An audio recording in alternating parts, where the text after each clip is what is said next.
मेरा नाम राज है और मेरी उम्र 23 साल है। मेरी भाभी का नाम सलोनी है और उनकी उम्र 22 साल है। वो बहुत ही खूबसूरत है। कभी कभी मेरा मन करने लगता था कि भाभी को। फिर एक दिन मेरी किस्मत भी मुझ पर मेहरबान हो गई। भाई को 2-3 दिन के लिए किसी काम से दूसरे शहर जाना पड़ा और उसी दिन मेरे नाना की तबीयत भी खराब हो गई। मेरी माँ और पापा नाना का हालचाल जानने के लिए गांव चले गए, इसलिए वो 2-3 दिन तक नहीं आने वाले थे। अब करने में और पापी ही रह गए थे। मैं भाभी के साथ बहुत हंसी मजाक करता था। भाभी भी मेरे साथ खुलकर बातें किया करती थी। पहली रात को तो सब कुछ ठीक रहा। अगली सुबह उठकर मैं बाथरूम में नहाने के लिए चला गया। घर में भाभी और मेरे अलावा कोई नहीं था। उस वक्त भाभी भी अपने कमरे में थी, इसलिए मैंने बाथरूम का दरवाज़ा खुला ही छोड़ दिया था। भाभी रोज़ सुबह मुझे उठाने के लिए मेरे कमरे में आती थी, मगर भाभी को पता नहीं था कि मैं उठ गया हूँ। मैं बाथरूम में था। मुझे नहीं पता था कि भाभी एकदम से मेरे कमरे में आ जाएगी। भाभी ने मुझे देख लिया। जब मेरी नज़र भाभी पर पड़ी तो मैं एकदम से सकपका गया। मैंने तुरंत दरवाज़ा बंद कर लिया। थोड़ी देर बाद मैं बाहर आ गया। मैंने नाश्ता किया और मैं तैयार होकर अपने कॉलेज चला गया।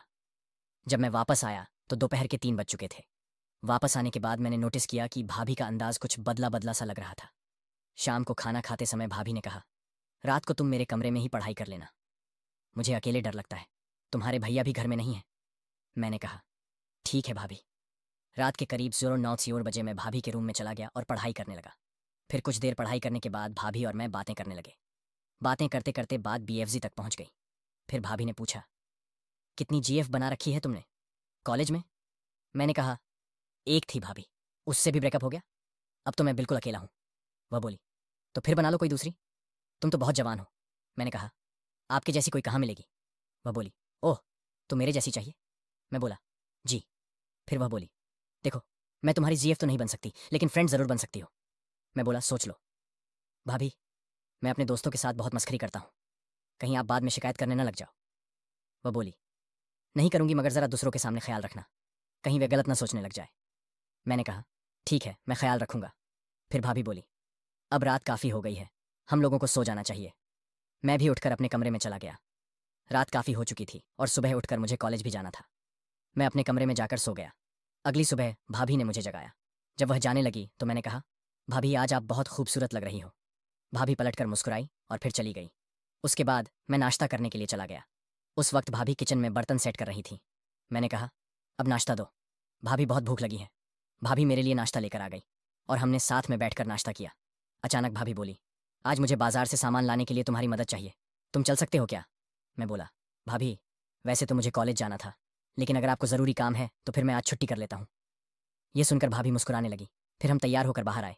वह पूछने लगी, कैसे जाएंगे हम? मैंने कहा, स्कूटी पर। वह बोली, चलाएगा कौन? मैंने कहा, आज आप चला होगी। वह बोली, ठीक है। उसके बाद हम शॉपिंग के लिए निकल गए। जब मैं भाभी के पीछे बैठा था तो मुझे बड़ा मज़ा आ रहा था।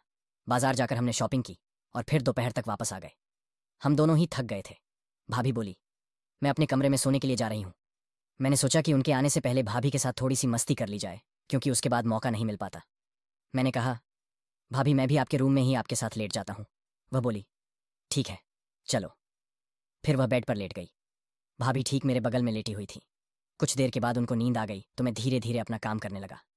तभी भाभी एकदम से उठकर बोली, करना है तो सही से करना, मैं मना कर रही हूँ क्या? मैं यह सुनकर हैरान हो गया, लेकिन साथ ही खुश भी। और फिर करीब 3 घंटे बाद मैं अपना काम पूरा करके अपने कमरे में आकर सो गया। उस दिन से हमें जब भी मौका मिलता हम दोनों खूब मस्ती करते। तो दोस्तों, आपको मेरी यह कहानी कैसी लगी कमेंट करके ज़रूर बताएं।